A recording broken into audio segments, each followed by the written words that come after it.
I know the DJ. Do you?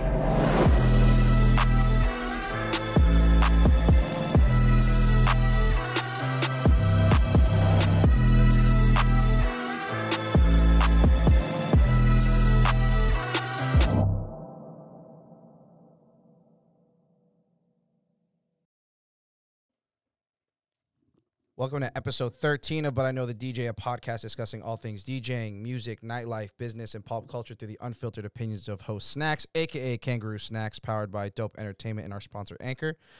First off, I'd like to shout out our Black-owned business of the week, Pioneers. That's PYNRS, the newest performance streetwear brand. Pioneers is a apparel line for runners in urban cities who don't care for the look of traditional running clothes.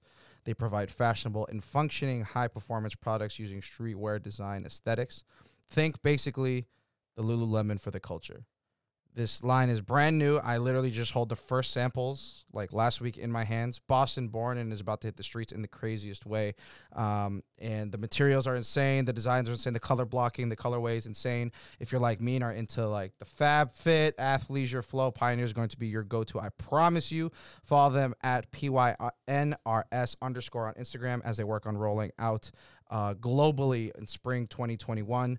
Do not say I didn't warn you about this brand. Get on it before you are deemed a follower. I promise you. And now we'll move on to introduce our guest for this episode.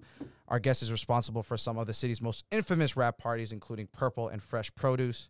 He ran nightlife at the beloved Good Life in Boston for the past 12 years, up until the pandemic, and also organized the yearly DJ Appreciation Party that brought together DJs from across New England once a year. DJ Knife has also curated a signature craft beer and DJ mix series entitled Strange Brew, most recently collaborating with Bentwater Brewing Co. in Lynn, Mass. DJ Knife, welcome, my brother. Good to see you, man. Thank you for having me, Snacks. Good to see you, my friend. Dude, it's been a long time, obviously. We got the Strange Brew in hand. I'm going to open it. I'm going to drink it. It's going to be great. This is really dope. While you're just in the bathroom real quick. Oh, my God. Had a little explosion there. While you're in the bathroom real quick, I was just, like, looking at, like, the labeling and everything. Like, your name's on it. Your logo's on it. It's super, super dope. How did this come about? I know you mentioned you've done this before. Yeah, so this is the 7th installment of the Strange Brew series. It started off with just a DJ mix series, and at the time I was trying to, I was kind of pigeonholed as a hip hop DJ, and I just wanted to like show people that I had other interests in music. I know that feeling. Yep. So around the 5th installment, I was like, oh, I want to bring this up another level. What can I do? And so I did a homebrew at that time, and I made like beer in my apartment, and I put the mix on a bottle opener USB stick. That's fire. Yeah, so it was kind of shitty looking, to be totally honest with you. And like conceptually, that's there. Yeah, in my mind, it was going to be grandiose, but it was kind of like shitty at the delivery point. Happens. Yeah. So 2 years after that, I finally linked up with like the first real brewery, and that was Down the Road Brewery, and they were in Everett. Dope. So we did Strange Brew 6, and it was also an IPA, and I put the mix out on cassette tape. So we put that out as a package. So what year is this? So that was 2018, 2 years ago. Oh, shit. So cassette was a interesting choice there, no? Yeah, at the time, but since then it seems like there's been tons of cassettes coming out. Right. So that leads me to now. So to follow the trend of dead mediums, I put this one out on mini disc, and I've seen some people do it. There's a, do you know the musical genre vaporwave? Have you ever heard of that? I've heard of it. I don't know Okay. too much about it though. So that is the only genre that I know of that is actively putting out mini discs right really? now. Wow. Yeah. And so I was like, oh, I want to get on this right now and be like one of the first people to kind of put out a mini disc. That's dope. Yeah, it's obviously a dead format. Nobody's going to listen to this mix on mini disc. Right. You know? They're all going to listen to it on SoundCloud. Yeah, I saw it's on SoundCloud, right? Yeah, but I kind of thought, what's the point of even pushing this on SoundCloud? You know what I'm saying? Like you push a mix and you get like one push out of it. You know what I'm saying? Or you're just kind of like blasting the same content over and over again.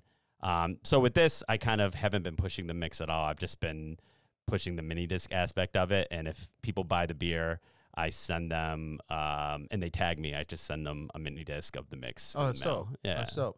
Yeah, it's interesting you're saying about that because, you know, with mixes and posting mixes, because, you know, with the pandemic and everything, I think that's a route that a lot of DJs are going through. Yep.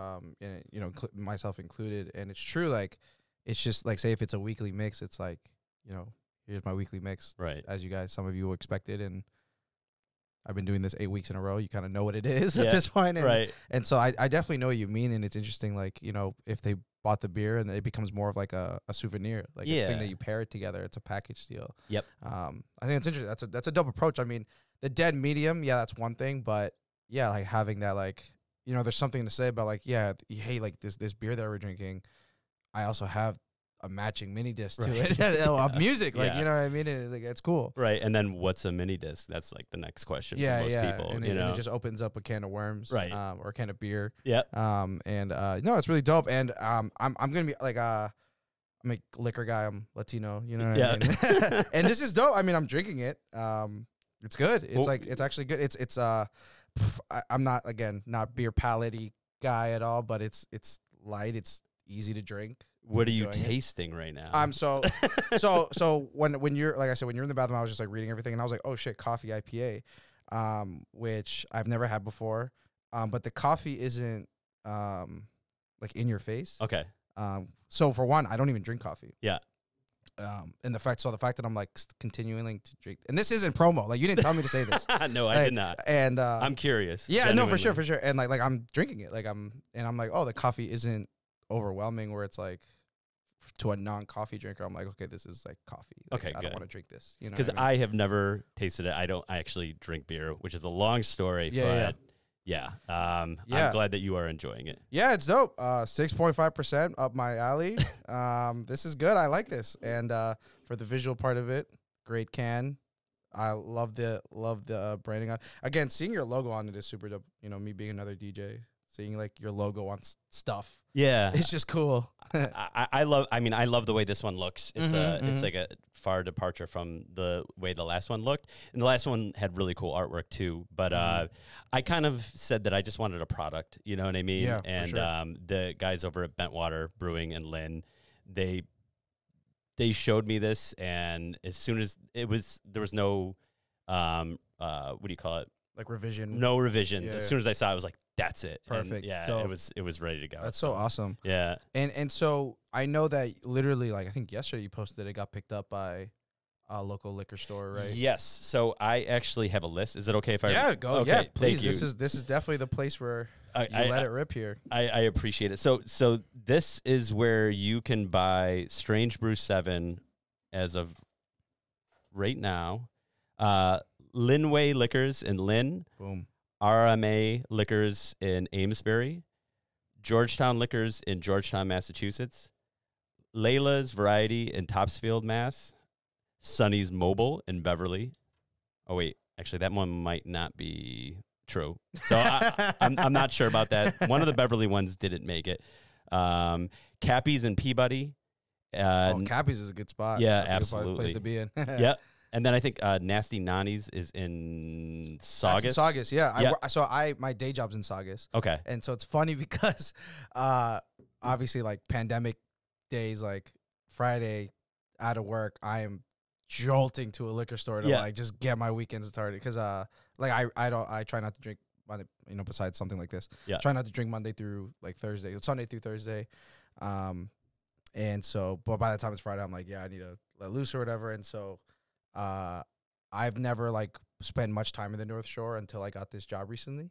And so I was like, oh, like, I don't really know what's around here. And like, I look at, you know, liquor store near me, and then one said Nasty Nani's, and I was like, that's hilarious. Yeah, that's hilarious. It's a very Saugus. Yeah, exactly. I was like, exactly. Nasty Nani's. Yeah, exactly. and it's so like the whole North Shore is just like this weird bubble of like weirdness. Yeah. Like there's these restaurants that are all fire, like super good, but like funky names, and like a Prince Pizza with like the Leaning Tower. Yeah. Like it's just like these things that like you like being from Boston and like I've been Boston my whole life, Yep. you like see these things, you're like, what the fuck? Like, Right. this is 20 minutes away. But Yeah. it's like this whole other like world. Yeah, it's like the Las Vegas Yeah. strip of Saugus specifically. Route 1, Yeah. And the driving is like insane. Oh, Like, it's you insane. can die. Like You can die instantly. yeah. So it's funny that Nasty Naughties is on the list when like I've been there multiple times. Yeah. Good spot. Everybody check out Strange Brew 7. And is that your job to distribute? Or No, is that so luckily that's been the job of Bentwater. So they're getting it into the spots for me, and then I'm helping out a little bit because I have friends that are in that industry in general. So I'm trying really hard to get it into Quincy right now, and also the other spot was the Lincoln, not the Lincoln Tavern and Restaurant in Southeast got it. Oh shit! Yeah, Dope. Yeah, these are some good spots, man. Yeah, and that's all thanks to Bentwater. So yeah, Sweet. man, That's dope. Everybody check it out. Yep. I'm enjoying it. I'm gonna be drinking it throughout this whole episode here and recording. And so that's awesome. Yeah, I saw when you were doing it. I mean, like I said, we've connected probably within the last 2 years. So I think I must have missed your previous ones. Yep. But when you were posting about this, I was like, oh shit, that's so dope. And like me, snacks, like a lot of like pizza branded stuff, like kind of you were saying like you wanted to have something like a product, own something, have your name on it, logo on it. Like I'm looking at this and I'm pretty jealous. I'm not gonna lie. It's all just like really, really dope. And I think you're someone that creates, like does, like you want a party, you're gonna make the party. Like, yes. You know what I mean? Yeah. And so, like most notably, as we said in the description, like PVRPLE Fresh Produce. I had the privilege of playing at Purple one day. Yes. Which super, super dope. And do you want to just kind of explain how those came about and what they were? Yeah, absolutely. So at the time when we came up with the idea for Purple, there was a lot of venues that were shunning that form of rap music. People were like, oh, don't play this or don't play that. So I was lucky to work at a place where that was not an issue. They were like, the owner's like, do whatever the fuck you want. Yeah. So I really wanted to do a night that was, based on that kind of music that we really loved. So Amadizi, we had been playing a lot of that music together. And this is kind of like the time when Purple Swag came out by A$AP Rocky, right. And then there was also like we were fans of the what's the Purple album by Cameron? Which one was that? Purple Haze. Purple Haze. Yeah. Purple Haze. So we had been fans of that, and then like codeine stuff. Yeah, all that stuff. It was all kind of drank. It was all kind of hitting. Yeah. And then also, we loved the like the early 2000s crunk. Yeah. Shit. So we were like, why don't we do a night that just combines these kind of three different target areas of rap music and put it together. So then we approached Steady Leanin', which is a blog and Massachusetts based, but now based out of LA. And the three of us just started doing this night, and then we brought in a couple different people. Our good buddy AB was one of the first promoters. And then later on, Tori was one of the DJs. You were like one of the DJs. We had like it was a big rotating group of different people. I hope I'm not forgetting anybody. That's why I'm like, oh, it happens. Yeah, I know. I'm like, somebody's gonna be like, you didn't give me credit. And I'm gonna be like, I'm sorry. It's all in the moment. Yeah. But anyway, so it went on for 8 years. So obviously there was different people involved at different times. Right. But I was definitely the person that was downstairs cutting out pieces of purple plastic and putting them over the lights. I would do that for everyone for 8 years. And it took like 3 hours to get the lighting right every single time. Well, and that's the shit that like people would forget. Like I know, for instance, when when people were like, hey, this could be like the last DJ appreciation night. Like, like people didn't realize how much work and I think either you or P were saying it like in the as a speech during it, like how much work it takes to do it. Like it's not like obviously it's easy to be like, oh come on man, like give us another one, but it's like when it's that much work, when you're in the trenches putting it together, it's like all right guys, like you know what I mean? And so obviously if people don't know what we're talking about, we did at Good Life an annual DJ appreciation party once a year, and the big thing was we had a special guest. And we tried so hard to keep that special guest a total secret. And people would get so mad at me because they would be like, who is it? And we're like, I can't tell you, you know. But that was the thing. That was no, it was sick. Yeah. And the thing is, you know, it's not only just it being a secret, it was always like a secret worth keeping. Right. Like, because like so. I, you know, being a newer dude, and again, like we connected recently. Like my first and last one was the last one. Yeah. And so, which sucked 'cause it was fucking awesome. Yeah. And so you know, was involved and was there, and it was fucking Z Trip. Yep. Which is like, if you're a DJ, like a He's a DJ, yeah. like you like Z Trip, like he melted everyone's face off. Yeah. Like, Yeah. it was super sick, and like you've had like Q-Bird in the past, I think. Yeah. Four Color Zach. Four Color Zach. Yeah. Yeah, like these are all like champion, legends. So like DJs. Exactly. Yeah. And so to me, like for me, I wasn't bothered because like people were like, because I was asking people who have been there in the past, and I'm like, okay, like when they say guest DJ or like secret guest, like what would, and they started saying, yeah, like Q-Birds, and I was just like, oh, okay, it's probably worth the secret, where they come out and you're like, holy fuck, I can't believe I'm here. You know? And it was all for that one little moment. Yeah, you of know? course. Oh yeah. Like walked down the stairs, and it was free. You know what I'm saying? Yeah, it was insane. Yeah. And so Purple. Yep. It was funny because we were just talking about this, but so I connected with Ahmadizi first. Yes. Through Tori. Yep. Shout out Tori. Yep. Shout out Ahmadizi. And he was like, yeah, like we do this trap party, and the thing is you explaining the start of it.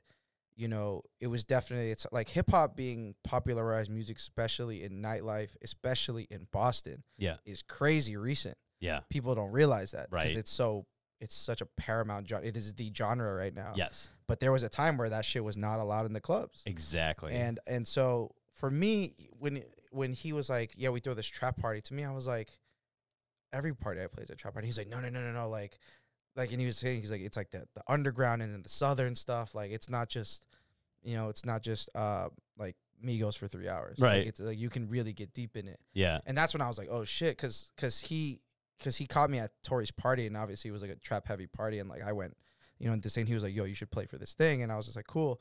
But when it was like the week leading up to it, and I started seeing like the branding, like the flyer was all very dark, and it was definitely like this vibe. Like I was just like, I want to make sure I'm doing this right, and I forgot if I was texting you or him, but I was just like, so this is what I'm thinking. Like, is it good? Like, yeah, that's perfect. And it was super sick. Like it was my homie. I brought my homie Noel, who just got a camcorder, like an old camcorder. Oh, I remember this. Yeah, he sent it to me. You sent me that. That was dope. Yeah. And so he's into like you know, he dresses all funny and like listens to really dark underground like trap music. And I was just like, bro, if like, and he's like, isn't into the club scene in Boston because it's not his thing. And I was just like, bro, if there's any party that you go to, this is the one. You know what I'm saying?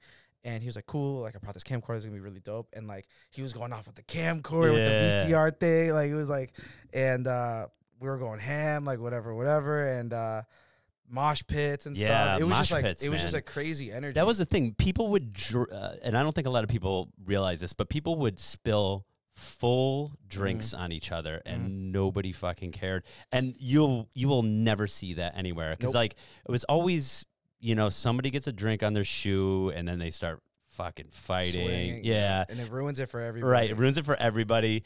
And there was like 3 years there, I think in the middle of it, when it was just so wild and it was so hot and sweaty and like it was just weird to see that kind of mosh pit in a club environment, you know, and it was always a mosh pit. And that place was always destroyed by the end. I mean, I guess a lot of places are destroyed by the end of the night, but in a different way. It's usually somebody puking and crying, you know. This is like... But like that, like with mosh pitting is like, you know, when we think of, or at least when I think of mosh pit, you think of like these crazy, like say like a Warped Tour or something like that. It's like, it's part of the culture. Right. And so when someone shoulders you in the jaw, it's like, you know, it's not out of malicious intent. It's like, this is just the culture. Like, this is just the energy. Like, we're all literally blacking out from partying, from having fun. Yeah. And so I think in the environment that you curated, there was that understanding where in these clubs where it's like,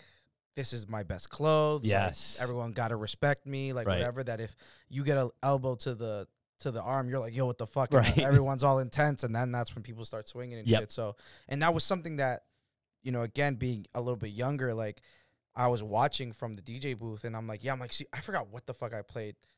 I forgot what I played, but like people started moshing. That was like the first mosh of the Yeah. night. Yeah. And I was like, yo, this is crazy. But I'm like seeing like, and I'm like, oh shit, this is where it happens. Like, Yeah. I gotta stop it. Like, I gotta start turning it down. But everyone was cool. Right. And I was just like, wow, like that's what it was, that moment where I was like, yo, this is different. Like, Yeah. This is just really, really dope. Yeah, it was something very special. And it was weird too, because I've done a couple different parties. So like the first party, I don't know if can I lead into all this stuff now, or Bro, go wherever you okay. want. So the first parties I was doing were Marinate, which was at the old Milky Way in Jamaica Plain. Yep. And that was like a performance and then a dance party, and I'm fucking washed. So like we were doing that on vinyl like back in the day. Yeah. And then that's how I got the job at Good Life, like I started because you were creating your own party. Yeah, I started this party called Marinate, and then basically Peter, who owns Good Life, hired me. Well, first he asked me to do a party, so I started doing Fresh Produce there, and from there I just got hired full time. So I ended up running the nightlife there for 12 years. But Marinate and Fresh Produce were more based on DJ talent and like DJ skills, whereas Purple was just vibes, right, right. And they were so different, but like also very similar. There was like, I always called Purple, like Fresh Produce is like a little brother, you know what I mean? But I think most people like now that know me probably remember Purple the most because it's most recent, but also I think it was just very distinct experience in Boston where there wasn't anything like it. Oh, 1,000%. Yeah. And as hip hop and trap has developed, it has become so mainstream. But while that trajectory has happened, there has remained this community of like, there was like the SoundCloud rapper like H, where like they were still trap heads, but they weren't fucking with the radio trap or the club trap. You know what I'm saying? Right. But, so then where do these kids go? Yeah. These are still kids that want to party, that, want to get fucked up or meet girls or whatever. Right. But so what? They can't listen to the music that Yeah. they like. You know what I mean? And so that's when I realized, again, like when I was at that party, I was like, yo, this is where they are. Right. Like, Yeah. this is them. Like, I'm looking around. I remember specifically from SoundCloud, we were when Lil Yachty had Minnesota. Yeah. And that was like a SoundCloud hit. Like that was before he was big. Right. I remember we were playing that, and that song's so ignorant, but I love it. And I just remember that was like a big thing with Purple. We did play like lots of SoundCloud rap, cloud rap and we would try to do that early on in the night, obviously, like, because by the end of it was all just the turn up stuff, you know? Yeah. But yeah, man, I miss it. Yeah, because I think when I played, I think it was peak Mo Bamba time. So like I was I wasn't sure to, because like again so the closer for that night was the Lucy Man, like super dope producer, and I was just like, I'm not trying to burn the headliner type shit. And the whole night I'm like, yo, I could drop it right now and destroy this You're place. Right. You know what I mean? Yeah. But yeah, definitely like the crazy energy. But for me, like with my set, like I went super 2000s with it, and I played so much shit that I don't think I've ever played anywhere else, and that was what was super dope for me. Yep. Just the shit that I grew up with, like cookout shit. Yeah. Like, and I thought that was super. And people were like heavily fucking with it. Yeah. And it was super dope. Explain a little bit what Marinate was. So Marinate was at the old Milky Way. So that basically was me, and the person that taught me how to DJ is this guy, DJ Tommy. He was a hip hop DJ from Buffalo, New York, and he was big turntablist dude. Used to enter battles all the time. He could crab scratch with both hands, like one of those. Freak. Yeah, exactly. I was always like, what the fuck? Yeah. But he taught me, like all of the finer points of DJing. I lived with him, and so we just, he was coming from a hip hop scene in Buffalo called Baby Steps. And basically, there was lots of raves up there. There was lots of like hip hop stuff going on. And basically, he moved to Boston, and we started a party together. And it was basically, a short performance, 20 minutes, and then us DJing on vinyl. Performance singers. It was always that? rappers, you know. Oh, but dope. this Okay. is like this is early 2000s. You know what I'm saying? So it was a lot of local people, you know. And we did that for years. And honestly, I don't even remember when it stopped. I feel like it was like 2007 maybe. This sucks because like I really don't like there's so many years for me that are just a blur. I'll be totally honest with you. But yeah, so that was that. And then, you know, we kind of near the end realized that like it was when people were performing, that's when everyone would go to the bar or go to the bathroom and they just wanted to dance. When it came time for our night at the Good Life, we just kind of were like, all right, we're going to just start doing big name DJs, you know, and hip hop legends. So I forget the year that, well, it was about 12 or 13 years ago, I guess. I started throwing parties at Good Life. And we built up Fresh Produce. At the time, Karmaloop was still a thing in the city. Oh shit! Yeah, that was that era. Yeah, so Karmaloop was yeah. that was a whole. I was probably in like middle school. Oh, good luck. Yeah, I was in like middle like.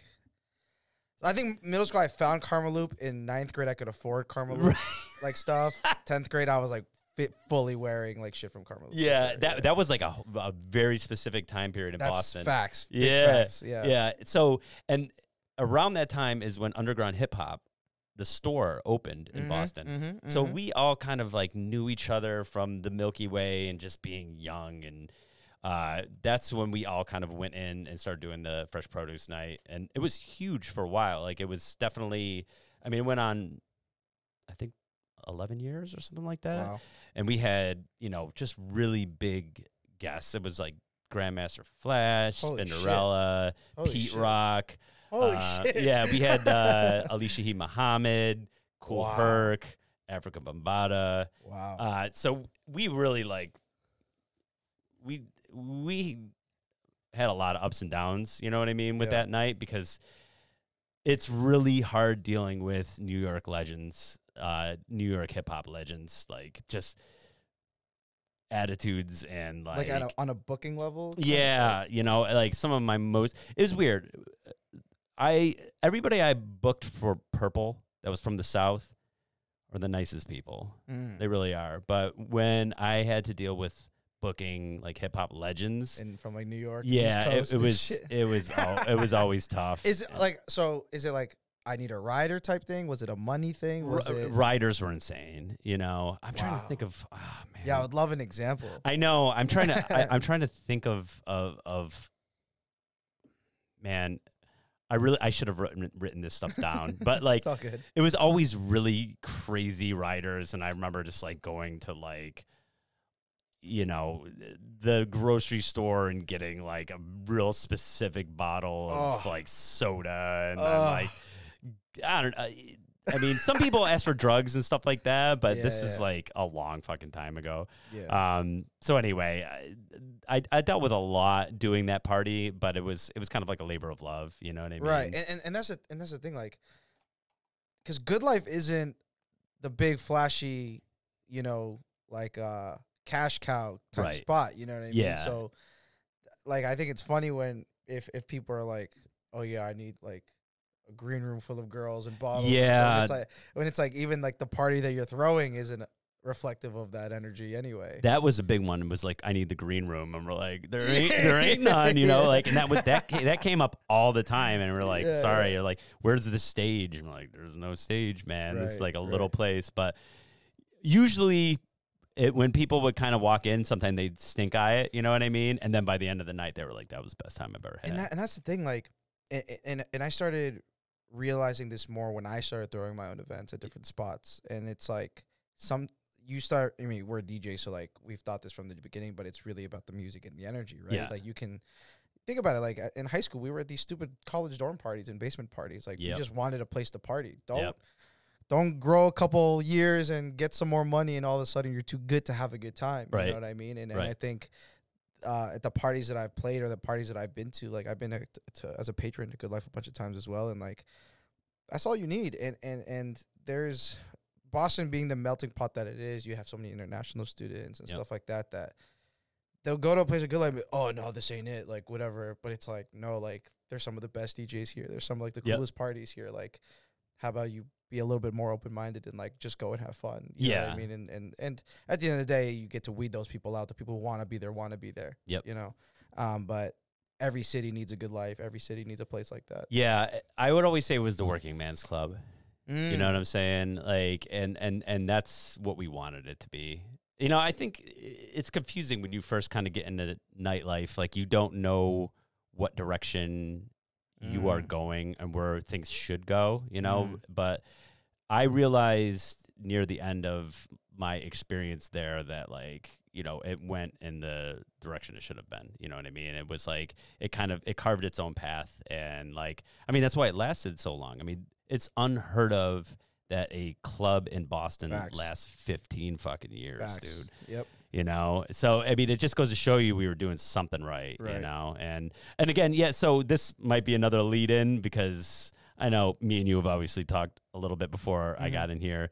But the Good Life is not officially closed forever. And I know some people think it is, think it is. But Peter, the owner, is definitely trying to fight for it.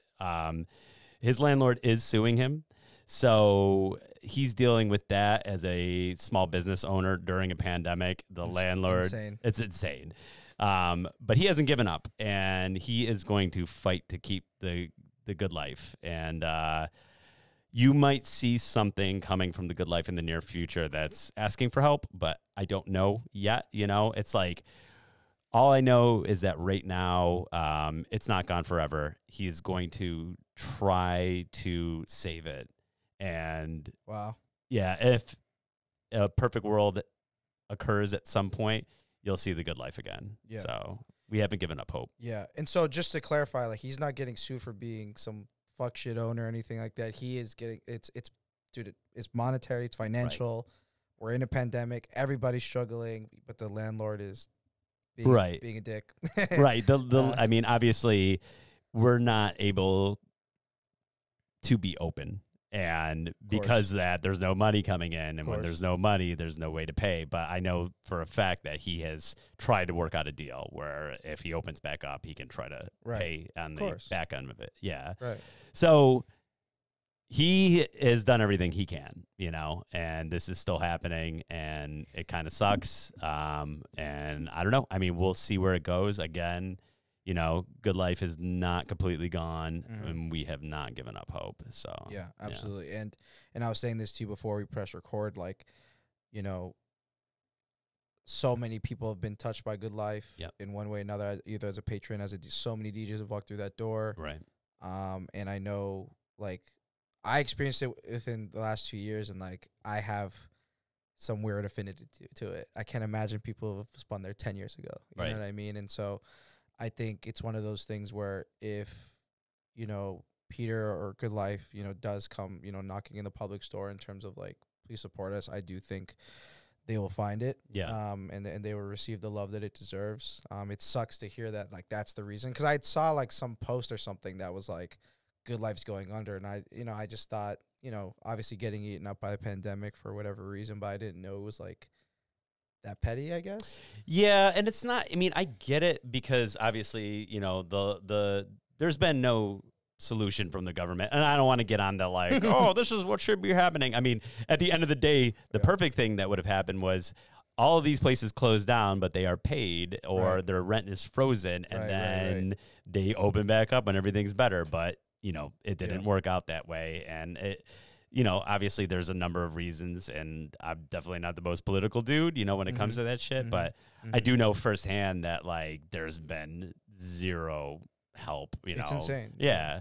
I mean, like those loans or whatever would have been good for like a month maybe, you know. So like, and then where Good Life is, like, you couldn't really like try to put any like seating on the sidewalk because the sidewalk's like it's super dude, Kingston Street's fucking wild, dude. Yeah, even just parking there, I was like my car might not be in the best shape. Because I would play at KGB across the street all the time, like every other week, and like I would like my plan was always needed that meter parking in the front. Yep. I would be like trying to link up with someone for like dinner or whatever at a certain time so I could be there. Yes. Where it was open, where I started figuring out like the timing of when that was empty. Yeah. Get there. So I was like 2 hours ahead of when I even had to be there, but like I can do something around the way downtown. Right. You know what I mean? Yep. And then pay the meter to get me to like 8. Yes. And then once I'm secured, I'm in. Yep. And then it would be like midnight, I'm fully dead, and I'm like, I hope my car's okay. Yeah. Yeah. And then yeah, on the ladder, like I'm speakers out, whatever, and like I see someone like sitting on my trunk. And yes. I'm like, please. Always. I'm like, please get the fuck Yeah. out. Please. I'm so tired. Yeah, It's my sweaty. feet hurt. Yeah, and my yeah. feet hurt. Oh, and God, I don't want to yeah. fight. Yeah, exactly. Yeah. Yeah, because that was the thing. Like it was such a like already tight street. You have 2 like clubs facing each other. Yes. You have a garage that has cars coming Oh out my of it. God. One-way street. Yep.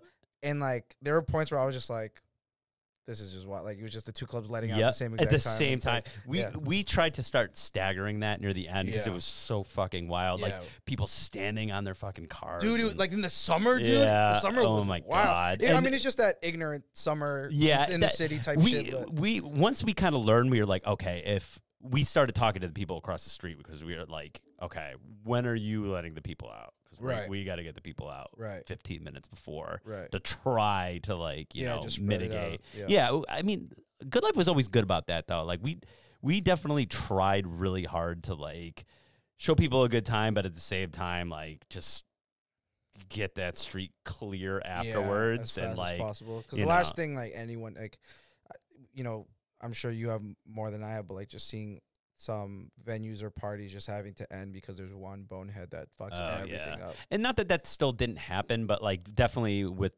less frequency on that side of town, you know. So That's true. That's true. Well, actually, kind of. I mean, there was like So High down the street, one of the nicer spots, the more expensive bottled spots. yeah, I that remember got that. fucked. That Like, was crazy. it's crazy because so I had I don't know if you know DJ Hypatones. Yeah, I do know him because Yeah. he's gone to the DJ appreciation for Yeah, like yeah. multiple years. Yeah, so he was playing KGB that night. I was actually at Wonder Bar that night. yeah, I have a twin sister who was at KGB, and Oh, like shit. you know, so she's cool with a bunch of DJs through me and stuff. So, and my boy had opened So High that night. Oh, really? So our group chat is like, oh my god, like blah blah blah, So High, blah blah blah blah blah, it's going crazy, whatever.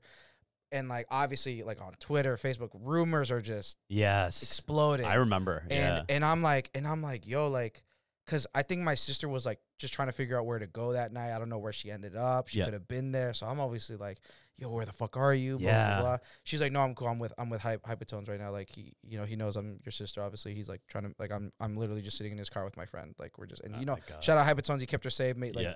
because I was like, I'm getting you. Don't get it in. Yeah, Uber. yeah, like, yeah. Like I'm gonna get you. I had to come from Brighton to, which isn't a bad ride, but I was just like, yo, please just hold her down. Blah blah blah blah blah. And so I get there and I'm like, obviously there's a million rumors of what's. Yeah. And I'm like, do you know? And he was like, yeah, bro. Like blah blah blah blah blah. And you know, we wake up the next day and it's all over the news. It was all over the fucking news. And so like it's crazy because we look at some areas, right, and it's like, hey, this is downtown Boston. This is financial district. This is where like, you know, quote unquote, like more money is at. So like the behavior is a certain way. Right. But then, like I said, it takes one dude Yeah. or one person to just wow out one time and Yep. like closes like a really dope spot and a really dope night and Yeah. everything like that. So, and like you were saying earlier, like to hold a venue for 12, 15 years is like unheard of for those reasons or for financial reasons or for rebrands or Right. for management issues. Like, so it is true. Like the fact that you guys had been running for that long is insane. Yeah, and I mean, you know, not that shit didn't pop off there like once in a while. Obviously, like it happens anywhere, but like I do think that like the dudes that work at the door, you know, they tried really hard to just like talk to people and you know communicate and like that goes a long way, you know. And then you know, I think also just like the general, there was just like a lot of. Like back, like you know, we were talking before. Back in the day, you couldn't play this, you couldn't do that. You had to act like a certain way at like 90% of the venues in Boston. And Good Life, I feel like, was one of the first ones that be like, nope, do what you want, So have dope. fun. Yeah. just don't hurt anybody. yeah. I mean, yeah, like on my come up when I was just like opening for DJs and stuff and like being at venues for the first time, like, yeah, I would get like the don't play any of that blah, blah, blah. Yes. Like, don't play any of that shit. I got that all the time. And I'm like, bro, my favorite story is like, it's the year Bad and Bougie is the biggest song in the world. Yes. And I get don't play any of that Migos shit. And I'm like, not the top 5 songs. Right, like, right. like, I'm like, how does that make any sense? Yeah. And this dude came up to me like that night, obviously goes, yo, you mind playing that new culture shit? Right. And I'm like, they literally told me not to. Right, like, right. Just, I've had to do that before. Yeah, it's like, so they told me shitty. not to. I'm sorry. Yeah. I feel like an asshole. Yeah. And like and you know, especially me, like at that point, like trying to grow my fan base and like not be that dickhead DJ. Like I'm like, it's not me. Like, please don't don't dislike me. Like I'm doing my best. I just want to make everyone happy. Right. Me too. I'm a people pleaser when it comes to being a DJ. Like, and you know, even like I used to do like kind of a selfish thing where I was just like, the last 2 songs of the night are going to be for me. You know, I used to do that. And then like near the end, I was like, no, this is a job and your job is to make other people happy. And you're not doing this for yourself. You have to make these people happy all night long. Right. You know? I tell people all the time, I'm like 50% of the shit I play, I don't like at all. Oh yeah. You know what I mean? And 100%. It's all about, you know, yeah, like you're saying, making the people happy. Like it is a job. Yep. Providing a service. Like. Yep. And it's tough sometimes. I know. I think it's actually Z-Trip who has like the 2 for them, 1 for you rule. Which. Oh, that yeah. I think it's Z-Trip who said that. Which, you know, again is like I get, but like I think I've heard people take that too literally. Where they like literally like 2 for them. Okay, now it's 1 for me. Like And I'm like, I think it's just one of those things that's like, hey, you gave them a lot of what they would expect and want. Like now you can throw in a little whatever, but then like again, go back to them because at the end of the day, it's for them. It's for the bar. You know what I mean? What gets the people riled up? You don't want people to leave. Yep. It's all a science, and it's people, especially when they get needy. Like, oh, I want to hear this song. Like they're not thinking of it that way. Yeah. And the 2 for them, 1 for me thing is like, that's how like Purple survived. You know what I mean? Because like with Purple, we had an agenda and there was certain stuff that we had to get in there that was like very underground because it was like either friends of friends or local or, you know what I mean? Somebody that might be there that night. So it was always like, let's sandwich that song in between like 2 really popular songs. Exactly. Like, you know. Yeah. And that's the like the psychology part of the DJ, right? Like being able to be like, I know when I play this, it's for a reason, and it might not hit, right? It might not get a pop. Yep. You know, so I gotta surround it around a bunch of pops. So like, it's okay, and everyone's like, okay, like it's not a full L because it's not a whole night of shit where I'm like, you know, groaning at the DJ and stuff like that. When you said the last 2 songs would be like things that you want, what are some examples of like music you really like that you would try to play? Man, I remember. Oh God, I remember when I was doing Middlesex, I would always play like a metal song at the end of the night. Shit. Yeah, and then like it would just be a bunch of people like pissed off, and it would be me like when I was still drinking, like fuck yeah, dude. Yeah. I would do lots of shit like that, but like, you know, or just like, I don't know, just usually lots of like really like turn up music, you know. I don't know. I guess it's just I feel like I'm so far removed from it right now, which is crazy. I don't know how you feel, but like I feel like I took 3 months off right in the beginning of the pandemic. I was like, I need to like figure out a new career, you know, and just like didn't even open my laptop, didn't listen to a single song, you know. And it's weird because like I was really on top of everything for so long. Like every single week I had 5 DJ services and I would check 4 of them, be like DJ City for my reggaeton or like I was the same way. And then like I forgot what else I was using, direct music service for, you know, a remix of like this like top 40 pop song, but so it like, you know, bangs in the club or whatever. And just like watching Billboard every week, you know what I mean? And then going on TikTok. Just doing your homework. Doing my homework. And now like for the last like 5 months, I just have been like finding music for myself, you know, and it's weird. Which is crazy because like DJs lose that ability because you're so concerned about what the people want. Like what, so like, it was funny because like during the pandemic and everything, I've been like like say an album would drop, Yeah. and I'm like listening, and I'm like, I can't differentiate if I'm listening to it as song. Like, am I saying this is a good song because I can play it, Yeah. or because I like it? Right. You feel what right. I'm saying? Yeah. And I'm like, I don't know. Yeah. Like I'm like I think I fucked up my own brain. Like, Yeah. I don't know if I like this. Yeah. I know people like it. Yeah. Or Yeah. people will like it. Right. You know what I mean? Yeah, no, absolutely. Yeah. I kind of like, I was so into the, like, okay, this is going to work in this crowd Right. at this time. Exactly. And this is where I file this music. And everything was like that. It was like this mathematical process of downloading and filing, putting in 3 cue points, Yep, you know, exactly. and like my brain has been totally rewired since Exactly. March. So it's Yeah. like, I listen to albums now, shit that I haven't done in years. Not like records. Like, I mean, I have records, but like they haven't moved in like, you know, years. So, but you know, just like listening to music and listening to albums like all the way through, and like you just forget what that's like to have that like experience. Because for us, like listening to albums is part of the job, you know. So when you remove the job from it, you're like, oh wow, I'm like leisurely listening now. Yep. Like it's people enjoy this. Like I forgot that. Like I have a random question for you. yeah, let's do it. What's it like at Whiskey's? Oh, like the New Hampshire shit. Yeah. Yo, it's funny. Oh God. Like, is it raging? Like, is it?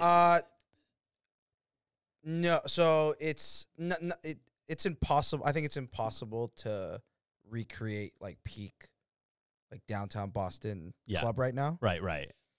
I think it's raging in terms of what we're used to. So like, you know, across the pandemic, I've been doing a lot of like brunches and lounges where it's like everybody's sitting and you know, everyone's super far apart, and so I'm playing vibey stuff. So like the first time I played at Whiskey's in November, it was like the most real party I've done in like 9 months. Okay.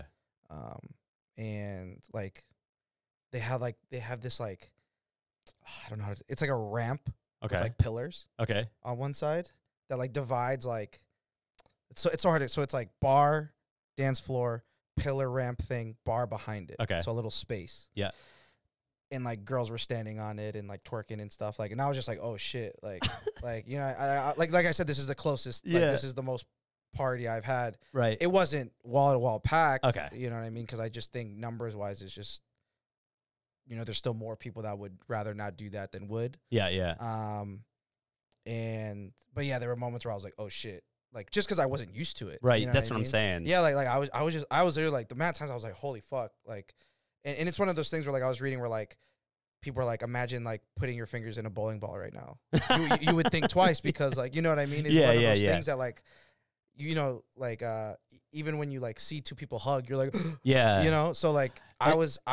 And the thing is, like the gigs I do take, like Whiskey's has a full booth, like no one can get anywhere near me, like that, like I felt okay. Yeah. But there were just moments where I would look up and I was just like, oh shit, like these girls are wild. Right, like, right. You know what I mean? So, and I'm not saying that to hate, because at this point, I'm just like, you know, be responsible, obviously. Yeah. Everybody in the world, please. But like, I also know what it what it feels like, but like I've also seen like somebody losing their business right in front of me. You know what I'm saying? Yeah, it's a weird thing to being in this industry because you're like, yeah, these people, like we were saying, they need a way to make money. And so and that's where like, because I see like the promoters and like the owner of Whiskey's like on Facebook, I'm Facebook friends with them, and they're like, hey, like New Year's, like blah blah blah. And people on their comments are like, yo, what the fuck? I know, and that's why I wanted to ask you, because like I see the flyers and I'm like, it's just feels so foreign to me right now. Yeah. And I'm not judging it at all, but like when I see it, I'm like, oh my god, like life is still happening. Yeah, I mean, I battled with it, you know, on and off, and like, and you know, and I've rejected plenty of gigs because I'm like, because there's some spots that are I know this place in Manchester, they're throwing a pool party on the 1st. Jesus Christ. You know, so shit like that where I'm like, a pool party is definitely that's like, There's no way you can make it like not safe. Right. I think. And so shit like that, I was like, no. Yeah. So I battled with it a lot, but it's one of those things where for me, I was like, you know, I was doing like 222, a lot of like all their brunches. Yes. For like I did it for like 8 weeks in a row, and I was like, okay, this is something I can do. I'm in a booth, and people are just having dinner and over there and whatever. And I remember when they had pulled up the new guidelines and new restrictions, like we couldn't do that anymore. Like I think one of the things was like no more like entertainment or whatever. Yeah. Yeah. And so I was like, okay, you know, lost a weekly paycheck that I was getting, whatever. Yeah. And then I would see like DJ homies that I knew in Atlanta, like Gucci Mane coming tonight on a Tuesday. I've seen that too. VIP, Right. $800. And I'm like, I literally just lost like my dinner brunch set. Yeah. And like Atlanta's fully wilding. Right Yeah. now. You know what I mean? Atlanta's And fully so, wilding. and then before last week, I was working in office. Yeah. I just started working from home, but I was working in office. And so every day, Monday through Friday, I was going into a room for 8 hours with 30 to 35 people I didn't know. Yeah. You feel what I'm saying? Oh yeah. And so when I'm like, okay, every day I'm quote unquote risking my life to work or whatever, what at that point, why should I say no to something that I feel confident that I'm going to be safe in? Yep. But the difference is, and I'm working, but Yeah. the difference is I'm working with something I love doing. Right. You feel what I'm Yeah, saying? absolutely. And so that was where I was. Yep. And I had to explain that to people for them to kind of understand where I'm coming from. Yeah. And don't get me wrong, like there are times where I'm like, fuck, like should I be here? Right. You know, but at the same time, like I told you before we started, I've been tested like 30 times. Yeah, Like- yeah. like- I've been like- tested several Like times. it doesn't matter. Like Right. like I'll like on my close friends on Instagram, I'll like post my nugget and like do like a little dance or whatever. Yeah. And people DM me and be like, yo, how many times you been fucking dead? And I'm like, bro, you see, like to be able to do this, like I want to make sure like I'm not hurting anybody. Right. And there are people that are like, yeah, I've been tested once, like back in June. Yeah. And I'm like, so then when you look at it, like who's the safer person? You know, it's like all these different variables and shit. And so the way I've been looking at it is like, you know, especially when I was going in office, I'm like, I'm already around like risking my life every day. And I'm going to get tested anyway. Like, Yeah. I'm going to take this gig. Right. know what I mean? And obviously, like, you definitely don't need to justify it. I'm just curious because, like, Yeah. for me, as being a person, I mean, I was gigging out Thursday, Friday, Saturday. Right. God, for the last 6 years, Mhm, you know, mhm, like mhm. constantly. Mhm. So it's just weird because, like, when I see it, like a flyer or something, I'm always like, holy shit. Like, Yeah. it's still happening. Yeah. Somewhere. Somewhere, yeah. I mean, I explain to my friends now, like, I'm like, yo, I got to drive an hour to catch a gig. And it's sometimes, you Yeah. know, it's there are weeks in between. Like, I was just like you, like playing 4 times a week, Right. weekly. And it's definitely different. Like, there's some places that are just wild. I mean, New Hampshire, what is it, like, live free? Or, Like, live die free or hard die. or yeah. die, whatever, Or get and- rich or die trying. Yeah. Free, Yeah, live yeah. hard. And it's funny because, like, you know, the managers, the owners of these places, they're like, yeah, like Boston, like come to New Hampshire and have Yeah. a good time. And Right. I'm like, okay, now you're just like kind of being a dick about it. Like you're just like like putting the little treat in front of us to like, Yeah. you know, and fuck with us a little. And like, and I was explaining this to someone else. I'm like, imagine if you put like like say like family run or like it came from the family, like put all your marbles in this business, this industry. Oh yeah. Yeah. You know. Oh yeah. And then they take it away from you, and they and okay, a pandemic happens, like you got to stop, but then they don't support you. Right. And exactly. so if you have the opportunity to be open, right. Save your you're business. not forcing people to go. Mhm. You're just open because you can be. Yeah. You have every right to do that. Right. If people choose to, if 300 people choose to come, you're able to eat off that, and like, but that's the people. Like you should like be kind of side eyeing the people, not the venue. You know what I'm saying? But don't let 300 people in. But I'm saying what I'm saying is like No, I know what you mean, it's if they put their livelihood in to be like their livelihood, the last 20 years have been to be open. All right. Yeah. I think they have the right to be open. Yeah. You know what I'm saying? They should be like, yeah, hey, cap it at 60 or whatever, and like we could spread them out like this, and this is the way we're gonna do it. We don't make as much money, but we're gonna be able to do. We can make some money. We can pay out our waitresses and whatever. Right. It's so easy to say like, hey, I have this office job that I can work out from my living room. They shouldn't be doing that. Yes. You know what I mean? I Like, totally. it's so easy to say that, Mhm. but you know, even to the DJ who's put all their marbles into DJing, like, Yeah. this is something that they love doing, and now it's gone. Yeah. And so, who are you to say don't take that gig? Yep. You know what I'm saying? So Yep. it's tough. It's really tough. I have a friend who survived cancer, and he's, you know, and so obviously he's super safe, like literally has not left his house. Yeah. And, you know, and he'll text me and be like, yo, like, I don't understand how you feel comfortable doing this. Right. You know what I'm right, saying? right, Like, right. and so those little conversations where I'm like, you know, I can understand why you feel that way, but, you know, I kind of give him the spiel that I was just giving, and he was just like, no, I understand where you're coming from. Yeah. But then it's just like, the stupid girls who just go to dinner. Like, I don't know. It's Yeah. it's tough. It's a weird teetering thing. People like us who are, you know, you are closer to closer to ownership. Like, so you have that soft spot of like, Right.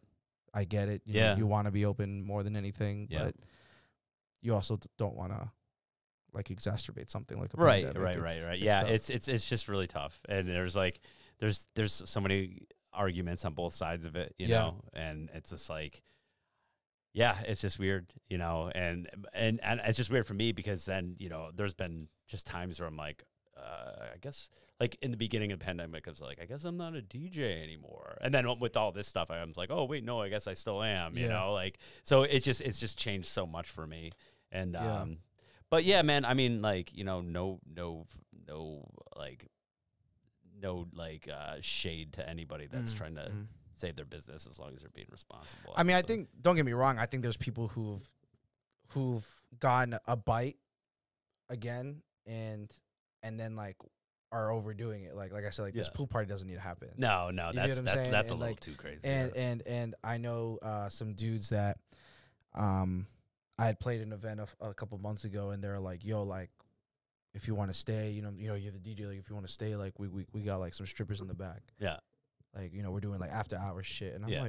I'm like, yo, y'all are just like, y'all are Yeah. you have the That's- bite, you know what I'm saying? Like, yeah. don't, you can't take the whole cake, you know what I'm Right, saying? exactly. So I was just like, okay, like, you know what I mean? And so don't get me wrong, like, there's some people that need to do what they need to do, but then there's don't get me wrong, there's some people that are like Indulging. we're indulging, yeah. Yeah. And so it's tough. I mean, I want things to be as normal as quick as possible. Yeah. I'm losing my max contract years. Yeah.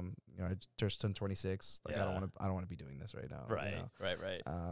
So, but you know, as long as everyone's safe, like I said, like I've taken the extra step to be tested that many times to make sure everything's good. Like, especially every time I take a gig like that, I'm like, I gotta go straight to it and make sure we're good. And luckily, I haven't been sick. But you never know, as always. Knock on wood. Knock on wood. All right. But I was interested because 12 years ago you started with Good Life. Yeah, approximately. And so what were you doing before that? So I was a newspaper reporter. So writer or Yeah, reporter? writer, reporter. Yeah. So I had always I was just always a DJ on the side as a hobby, and but I was like really into it and like really determined to. Did you like, go to do college? Shit. Yeah, UMass Boston. And did you study like writing or No. Like I just didn't know what I wanted to do, so I went to school for like philosophy, and then the very last year I got on like the school newspaper, and then I got like an internship at like the Boston Globe. Oh, dope. Yeah, and then I pursued that, and I pursued DJing at the same time. And then, so obviously, this is how washed I am. This is like print fucking journalism, something that was around before you were born, young man. The fossils. Yeah, right. So I, print journalism was dying, and I basically like was making more money DJing on the side. So I was just like, fuck it. So, because then my next question was going to be, when you get offered to work full time as like this DJ, and then like behind the scenes at Good Life, like was it? I was gonna ask, was it a difficult transition or like something you had to ponder? It was really tough because I wanted to stay in journalism, but it was like completely falling apart all around me at the time. Right. So, but I just was like, I don't want to be a fucking old man DJ. You know what I mean? And like, but I mean, the thing is like, you got to kind of just follow the money, whatever's happening, and like just go in that general direction.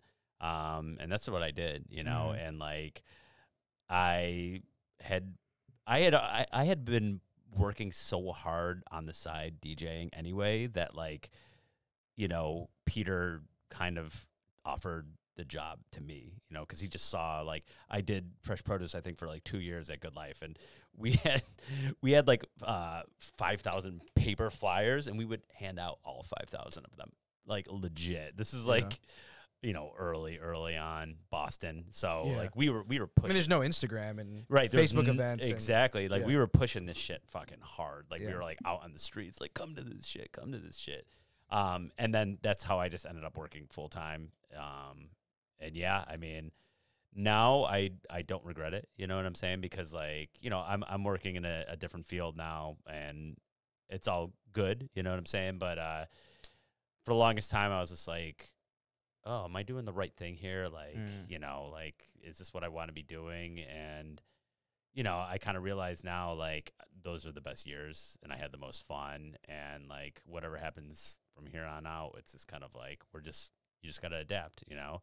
And I look back at, like, everything I did there with fondness, you know, like, just have tons of good memories. Got to meet, like, a ton of DJs and producers that, you know, I had a lot of respect for, and, you know, the people that I worked with were like family, you know, and I could do whatever the fuck I wanted. But I feel like when you said, like, you were the one for 3 hours cutting pieces of purple plastic or whatever, like, but you did it because, like, at the end, you were doing it for something you were really into or really loved doing. Right. You know what I mean? And I think anyone would say that's worth more than, you know, say like a steady paycheck at an office job or whatever, you know what I mean? Absolutely, 100%. I mean, like, sometimes it was tough to see when it was like happening, but 1,000%. You know, like when those parties were like really popping off. I remember there was like 1 or 2 years of Purple where it was like Manny Fresh, followed by like DJ Drama, followed by like it was like one after the other after the other. Yeah, and like even though like, you know, all 7 years of the memories are definitely not the greatest memories.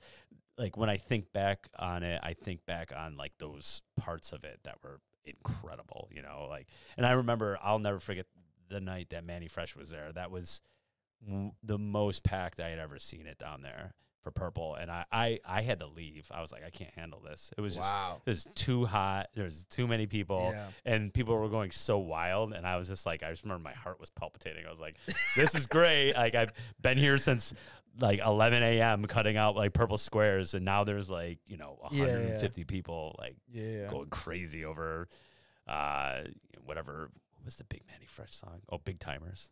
Oh, you know? God, yeah. Seeing that live. Damn, I was like, I'm just gonna wait for that song. And then I'm fucking out of here. I mean, and that's like the crowd that, like, you know, they're not there for Back That Ass Up. They're there for like, you know, the other joints. Yes. You know what I mean? Yeah, for sure. Yeah, definitely not that song. Who do you think Manny Fresh was like the biggest artist you had for Purple? For Purple, Metro Boomin.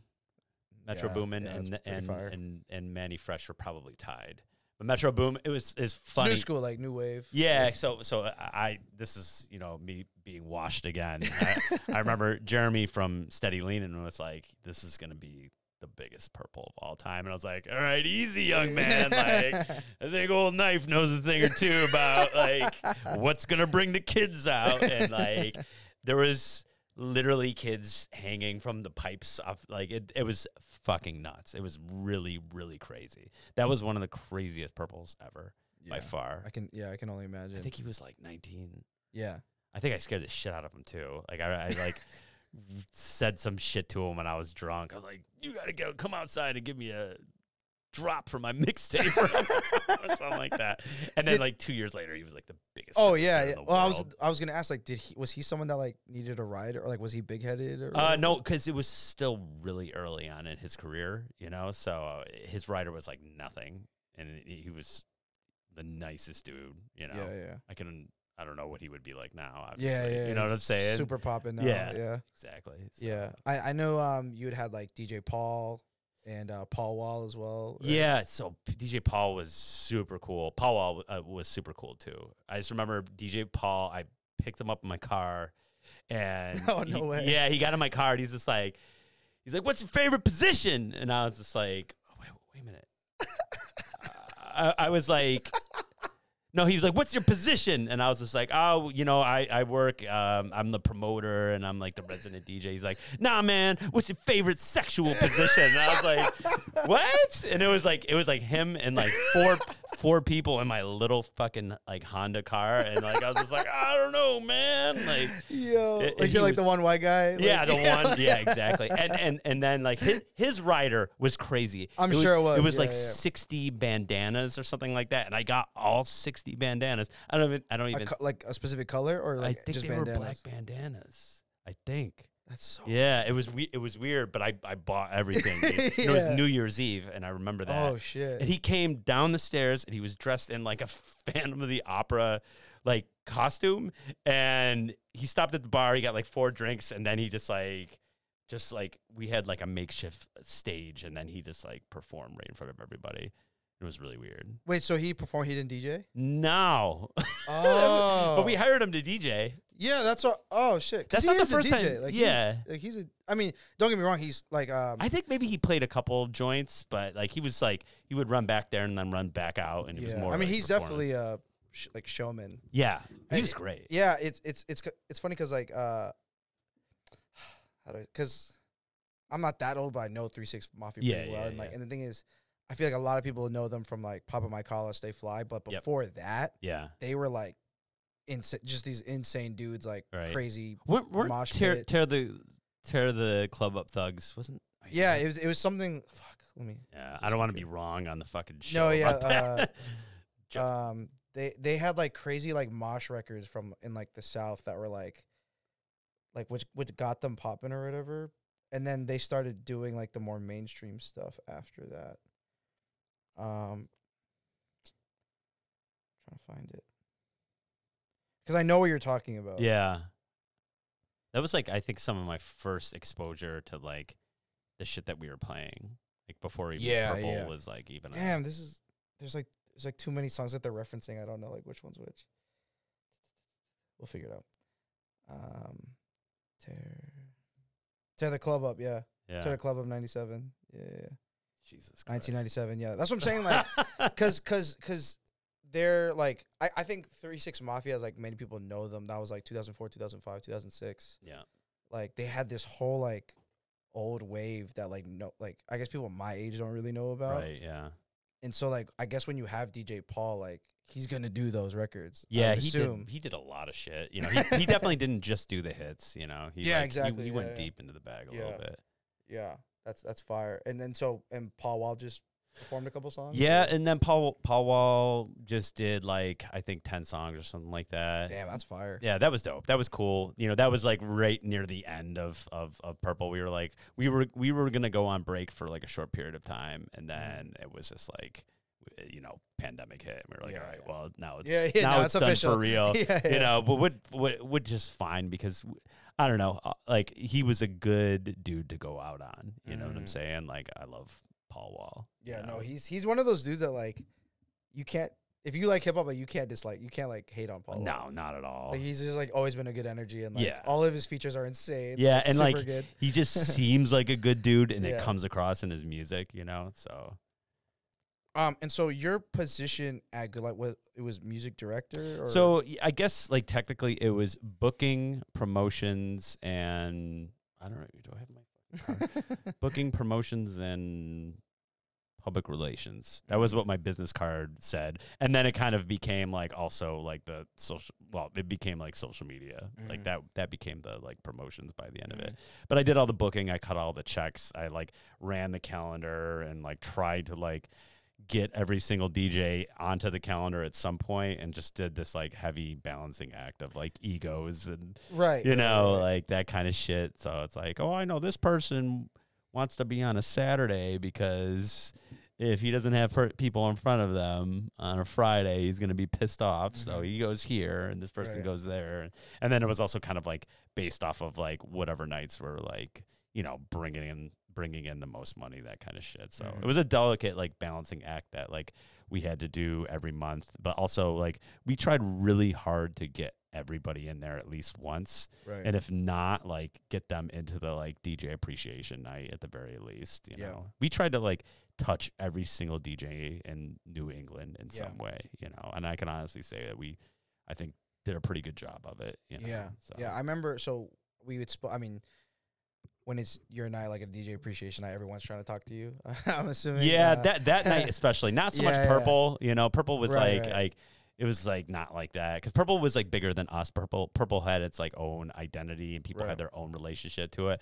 But with DJ appreciation, it was very much me. You know, because I had to send out like the actual invitations in the mail. And the funny thing about that party was like, 'cause you got your invitation in the mail, right? Yep. That party ran off of jealousy, just from getting a piece of mail. Like not getting the mail. It's like, oh. Right. Well, exactly that. And like also somebody would post it, and then somebody else would be like, I want that in the mail. You know, a 25-cent stamp basically was the biggest driving force of that entire party. Outside of the secret, like the DJ was the other part, but like I think people more wanted to be like included in like getting something in the mail, which is weird. I mean, I think DJing is so validation driven. Oh yeah. So like when it's like, oh, here's something for DJs, if you don't get invited, you're probably not considered a DJ. Right. You know what I'm saying? The problem with that was I always got beef, and like people would talk shit online about it,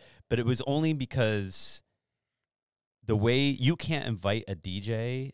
Well, we used to do it just through Facebook, and you can't invite somebody that you're not friends with. So if I wasn't friends with somebody and I didn't know that person, I wasn't able to invite them. Right. So like sometimes people will get left off of that DJ appreciation list, and I would see them talking shit, and I'd be like, immediately try to reach out and be like, hey man, I'm sorry. Like I just we weren't friends on Facebook. That's the only reason you didn't get like, you know, like an invite, you know. Which is a testament to literally how nice of a guy you are. Cause like if it were me, I'd be like, all right, fuck this guy. Like, no, I always felt bad because like the point of that was like to have every single DJ. Like, no, yeah, and that's where I was gonna go to, because like the 2 minutes that I was able to just catch you and be like, hey, like happy to be here. Good job with this. You were talking, it was like me and a bunch of other dudes, and you were just saying like, oh yeah, like because I hadn't thought this deep. Because well, one thing I noticed, I was like, okay, there's the people that I know for sure, but then there's people that like I've only heard of. Yeah. There's people that I'm only Instagram or Facebook friends with, and then there's people I've never fucking heard of, but everyone else seems to know. Yep. You know what I mean? Which was cool. And then so someone had asked you something, but you were like, yeah, like I had reached out to like the soca DJs and like the international DJs. You reached out to I don't know the correct term, but like people do like the LGBTQ community and like and when you were saying that, I was like thinking, and I was like, that's a lot of shit to cover. Yeah, like, man, that's a lot of people and a lot of things to consider, and like, so that's what I was kind of like alluding to in the beginning. Like when you do that for however many years, like it's like, yo, that's exhausting work. It was exhausting. So I would get an intern to help me every year, and that was like, you know, what I would always try to do is like get somebody to help me do the mailing, because like that was always like a, you know, like a tough part. Like I could kind of reach out to everybody, you know, for the most part. I guess there were certain people that never got an invite, and I always felt bad about it because I'd hear about it, like, you know, secondhand, like comments like, man, fuck that place, fuck that party. And I'll be like, no, man. But yeah, like I definitely had help, you know, and people helped out, and like people like sponsored it. Like Red Bull would give us money, Narragansett, PVR, we had help. So, and it was a big undertaking, but for the most part, like I think we got like a really good cross section of almost everybody. The goth DJs, you know, like there's so many different, like you forget that there's like DJs in all these different genres scenes, in the city. Yeah. No, that's definitely, I mean, and it's crazy because I talk about it.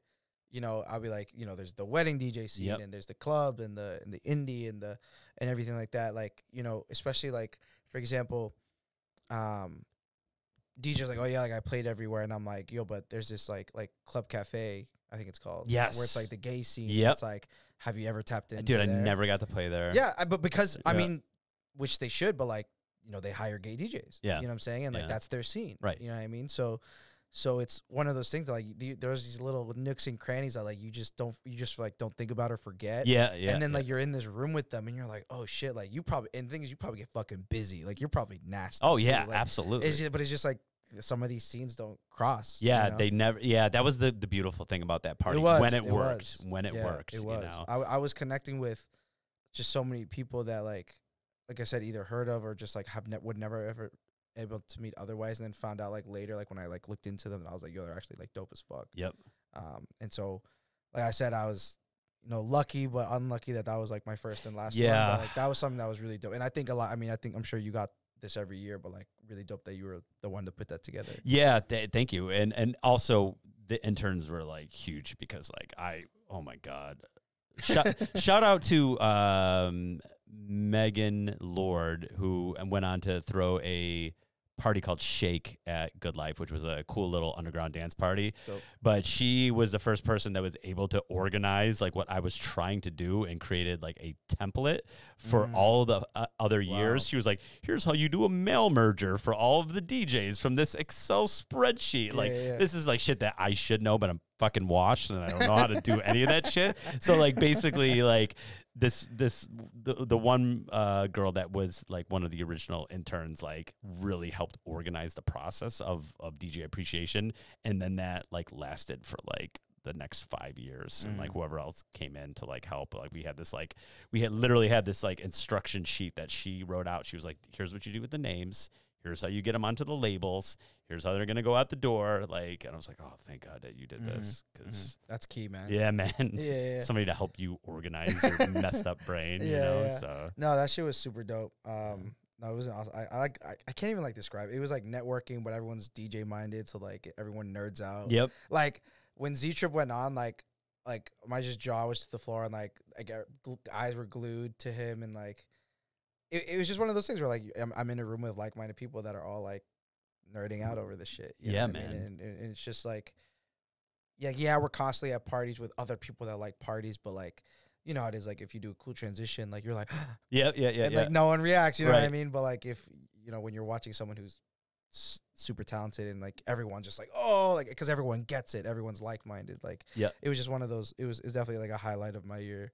And I used to like always do a speech every year, and it changed obviously a lot. Once I remember your speech. Actually, I got sober, but like I was always yelling at the old DJs for like not being nice to the young DJs. I always did that. Yeah. I was like, no one cares about your fucking turntables. Yo, you literally said that. I died because they're always like, these kids are not controllers. Once I got a controller, I was like, I'm not picking up a fucking turntable again. What controller do you like? Just SRT 1000. That thing. But not that. I love turntables. Like I love them, and I mean, the greatest thing about Good Life is they were just there. You could just hit play, you know. But like most venues, if they have turntables, they're so fucking old and beat up and don't work, and they don't have needles, or no needles, never needles. No vinyl, right? Like, Good Life had everything.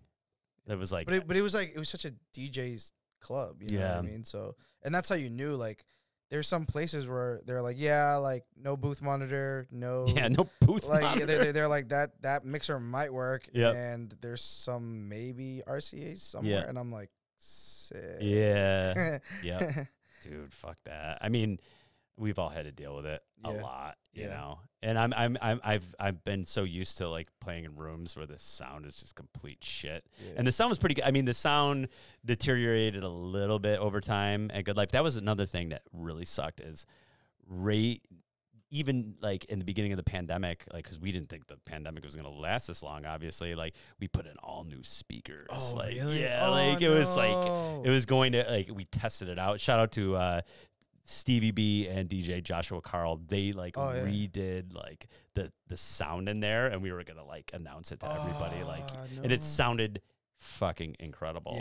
And then it was like, this is like, I think April, you know what I'm saying? And now it's fucking almost January, and like we're like, all right.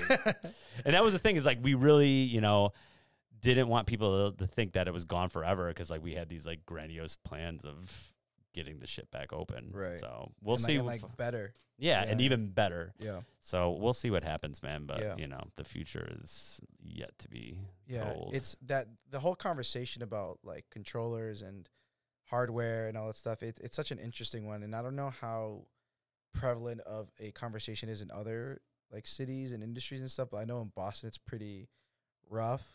There's a lot of hate. Yeah. And I'm someone that like I own a controller. Like, honestly, like I just don't want to spend that money. Yeah. But don't get me wrong, like I have my boy who has turntables, and I like poke at him, and I'm like, please let me just come over. And Yeah. you know what I mean? Like, Yeah. And I've learned how to calibrate and Yep. tone arm and needle, like made it a point to learn it. Yep.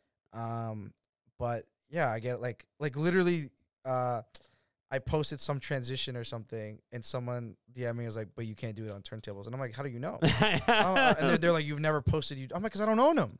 You know what I mean? I'm like, why would you say that? I'm like, if you want to buy them from me, I will show you that I can do it. Right. But you don't. So Yeah. shut up. You know Who what I fucking mean? cares, too? And it's funny because Amadizi was the same. Like, so at Tori's party, we had just used like one of the other DJ on the bills, like, and he had like a tiny Yeah, ass, he's got that little like, he had one. a little thing, and you know, that night, you know, there was like a couple club guys like me or whatever, and then there was like a OG like Amadizi, and then like these new guys. So it was like this big mix.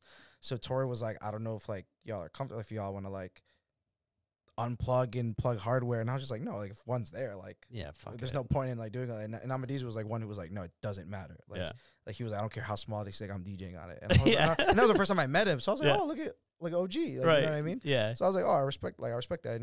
And when we were texting after the fact, like he was just like, yeah, like people are too big headed, whatever. Like it's just about the music. And I was like, oh, I like you. Yeah.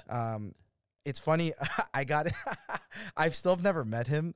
Bobby Bangers. You never met him? No. What? How is that possible? So I've never met him. Well, think about it. I was a 25-year-old guy playing in clubs. Like we don't really cross paths. You know what I mean? He was definitely at the last DJ appreciation, though. Probably. Yeah. But it's funny. So you know, super respected in the city. Yeah, like, yeah. And I've seen like video. I've heard all about it. Like he's someone that like, if I met him, I'd be like, yo, like I've heard a lot about you. Super dope. Yeah. I don't know who it was. It was someone that had us as mutual Facebook friends. Yeah. And they had posted this thing that was like, it was some like talking down to like controller, blah, blah, blah, blah, blah. And they had like posted a picture of like them with their S9 and their turntables. Yeah. And I commented just to being a dick. And I was just like, that S9 is literally a controller. To me, an S9, like it's I so agree. powerful. Yeah. That like, okay. You could have a DJ that is like super beginner, super novice, like, and they have the turntables, but they're just, if they're constantly just using the pads Yes. and just timing it right, Right. they're DJing great and doing good blends with their ears and stuff. Yeah. But they don't have to touch the turntables ever. Right, Because right. the S9's that powerful. Yeah. So I'm like, yo, if you're gonna do the whole conversation about that, like, don't go gloating your S9. The S9's literally a controller. Yeah. And that's basically what I was saying. Right. Bobby, like, and Mike, we're not Facebook friends, but we're mutual, so like we can Yeah. see each other's conversation. And he goes, how does that make any sense? Like, so you're gonna tell me an S9 can play songs? And I was like, if you use it in a certain way, kind of. Yeah. Like, you don't have to touch your Right. jog wheels or your platters or whatever. Yep. And we got in, bro, 2-hour-long argument. Right. And mind you, we have never met each other. Yeah. And it took, I think, Big Tunes Yeah. to get in and be like, yo, I fuck with both of you. Right. Like, I get what both of you are saying, but like, this gotta stop. Yeah, It was yeah. one of those things where like, I just had time that day. Yeah. You had And a lot of time. I think I was just like sitting in my bed, just like, and the part of it was like I was just like repping for the young heads now. Right, you know right, what I right, mean? 'Cause, right. like I think, you know, even though I don't own turntables, like I think I put just as much like love and consideration into the art of DJing Yep. to not like. I don't think it's fair to like be put down if I don't own Right. Technics. You know what I Yeah, mean? yeah, absolutely. I mean, and Bobby's the fucking man. I love him. Yeah. Shout out to Bobby. But yeah, I mean, like you have to think of it this way. If these controllers didn't come out, there really would be no DJing anymore for, I think, people our age, to be totally honest with you. Like, I don't think that, like, I think that controllers allowed a new generation of DJs to come up and there to be interest in it for a new generation. Because, like, I just think that with the way the world is, like, most people are just not going to be able to afford or buy turntables. And it's just like, it doesn't really make a ton of sense for. I mean, Technics now are like the value's going up. Oh yeah, for You know what sure. I mean? So like it's hard. Like it's like to say like you know, kids who can't afford private school. Yeah. Like, you know what I mean? Like, oh, they go to public school, so like that's all they can afford. Like they're not smart enough. It's like Right. no, like it's just resources. Yeah. At the end of the day, Resources. You know what I'm saying? Yep. And also like I'm not really trying to break my back lugging around all this shit. Yeah, yeah. I You mean, know? there's that too. Obviously, Yeah, I mean, that's yeah. like one of the reasons they were Yeah. invented. But yeah, like you said, I mean, and they did bring back techniques, but there was like a time where like you couldn't even, they weren't even making them. So it's like, Exactly, are you yeah. gonna find this like artifact machine, which is awesome? I love my Right. fucking Technique turntables. Don't get me wrong, but it doesn't make sense, I think, for a new generation to be expected to buy them. Right. So my thing is if you don't own them, okay, cool. Like no one like to expect someone to just own a $6,000 setup Yeah. is stupid. Right? Or to expect a club to even have them. It's yeah, the I mean, other yeah, thing. as things kind of progress, and especially as like I mean, like I can only think of one EDM DJ that plays on vinyl. You know what Yeah. I mean? So like as that progresses as well, but I think there's something to say if I think the first question like do you know how to use them? Yeah. That should be the first question. Not Right. do you have them? Right. Do you know how to use them? Right. If they're like, yeah, I know how to use them, and like maybe if you want to ask some like validating questions, like, and it's like, okay, you clearly know how to use them, like, cool. And I think that should be it. Yeah. You know what I mean? Like, because then they took the time to understand and give respect to like where hip hop came from Right. and DJing came from Yep. and everything like that. Don't get me wrong. There's a few DJs I've seen that like they only own a controller and whatever, and they're all dressed up to do a big club gig and stuff, and then like even on CDJs, and they're like, yo, like why isn't this like sticking to each other? Yeah. And I'm like, oh, come on, man. Yeah. I'm like, you're the reason I gotta like fight with Bobby on Facebook. You know what I mean? Like, you know, I what love mean? it. I'm like, because it just shows that like you didn't take the time to realize that controller to CDJs to turntables are three very different things. You know what I'm saying? Yeah. So there are moments where I'm like, okay, now I'm the cranky old head that's like, yo, at least try. Like, Right. At least try yeah. it. Yeah. And you should try. Yeah. If you have access, you should try. Yeah. If you don't, you should not be shamed. Yeah. Yeah. Yeah, because like now I'm like, do I just buy fucking turntables just so people get off my dick? Like, I don't know. You know what I Nope. mean? Like, Not at all. and so like when like literally last week I got that DM and Yeah. I was just like, yo, like a lot of the reasons like I post like my transition stuff is like to just show that like, hey, trying to push the culture forward, Yeah, the art, whatever. Yeah, you take it seriously. I can see it. Like I would never shame somebody like for like putting in the effort to put in Right. and make real blends and Yeah. and like take their mixes seriously Yeah, and not be exactly. on the microphone for like Yeah. all of their set. Like those are the only things that like drive me nuts. Like it's like supposed old head. I feel like I'm definitely like a lot more open-minded than like most DJs, but like Yeah. don't talk on the microphone during the chorus of the song. Don't repeat songs if you can. Oh yeah, repeating songs, right, like right, those right, are like yeah. the very few rules that I kind of like Yeah. still adhere Yeah. to. But as far as the fucking turntable is concerned, I don't give a fuck. I mean, people should not be judged on that. That's Yeah, that's yeah. fucking ridiculous. Yeah, in this day and it's age. always such an interesting conversation. Yeah. But I think as time goes on, people are being more accepting of it, and especially like, excuse me, when the SRT came out, and people realized that it, how powerful it was, and it was light, and it was super portable. Like a lot of the old heads were like, "Damn, I kind of like they like I got myself one. Like, Oh man. now I can just bring this around and Yeah. like whatever." And I was like, "Yeah, exactly." It's like, still hard to cut on that thing though. I Yeah, still have oh, a yeah, hard like- time like- cutting on it. Yeah, cutting. I mean that's just like Jog wheel. jog wheel to platter. Yeah. Like it's just different. Yeah. Like every time I do get back on turntables, I'm like, oh yeah, there's way more give on this, like, Yeah. or way more friction or whatever. Right. But yeah, I mean, I love it all at the end of the day. But like, yeah, it's like how many? I think I've used turntables at a club in a Boston club once. Yeah. Probably I Good think. Life. No, it wasn't. No? That night was CDJs. Okay. Do you yeah. think we're boring the shit out of people right now? Nah, I don't care. I don't care. I'm having a great time. I think this is great. I mean, well, and the thing is, and that's why I said earlier, like with like trying to be strategic with the guests. Like if I had just 50 DJs in a row, Yeah. we would just be talking about nerdy ass, Right. like, hardware I just shit. like realized I was like, man, fuck. No, that's cool. They'll be fine. All right. I mean, like I've had like managers of like venues and stuff who like just like shit on DJs like all day, and like Yeah. people are like, yeah, that was funny. And I'm Yeah, like, yeah, okay, yeah. well, now I'm gonna get a DJ on and we're gonna talk about how awesome we are. And, like, you know what I mean? And so I just try and like mix it up as much as possible. Yeah. When you're picking, so you were, as you were saying, you were in charge of like there were so many different parties by Yeah. different people that were being thrown at Good Life. Yeah. and they all got to go through you. Yeah, that's true. They did. I mean, like, rejecting them or, like, maybe saying, hey, this isn't for us, like, or accepting them, like, how was... The toughest thing, I'll tell you, we would give everyone a chance, but the problem is that we had a really hard time letting parties go once they were clearly failing. And that was because those people came into our lives and, like, they were friends and, like, families, and, like, it was tough. There were certain parties, I won't name, which ones, obviously, but, like, that was the toughest part of the job was, like, okay, this party has not been making money for, like, 2 years now. Oh, shit, And, like, that was, like, the hardest thing about my job, and the thing that I will admit that I was not the best at.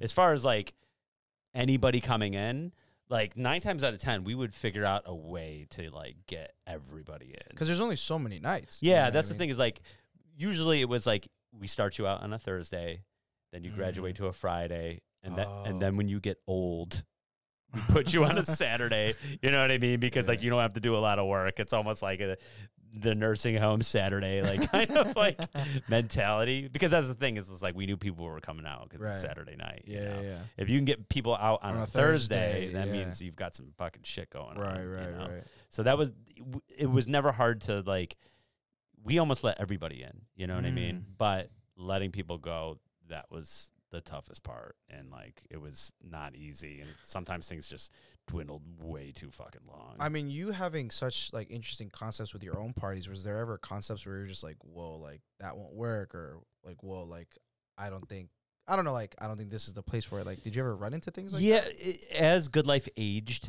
things became less and less realistic, you know what I mean? Like, we started to realize that whenever we were doing underground dance music, we were losing money near the end.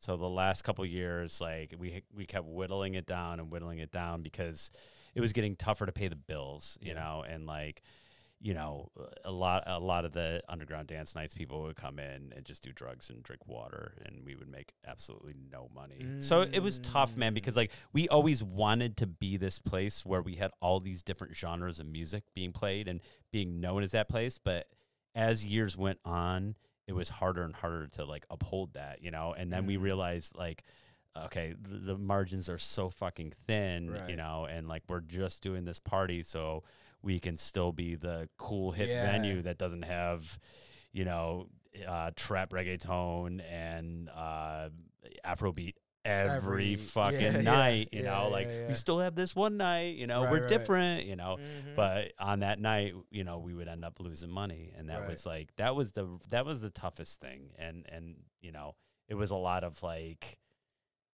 we would kind of, like, hope that people eventually would be like, okay, this isn't working anymore, we're gonna end our own shit.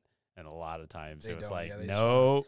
The next one, I promise the next one. Yeah, that, or they see, like, the 10 people that are in front of the DJ booth, and they're like, I'm fucking killing it. And then, like, the whole back half of the Good Life that's the thing about completely empty. That's the thing about that downstairs is, like, the people, the way it's, like, that DJ booth is set up, like, if you got those 10 people in front, you don't know what's going on behind you. Smashing.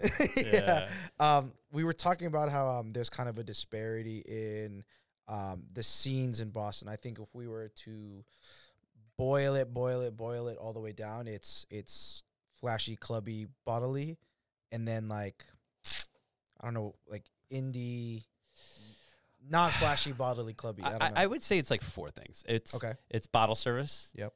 And then there's the indie scene, you know, and then there's, like, your top 40 bar.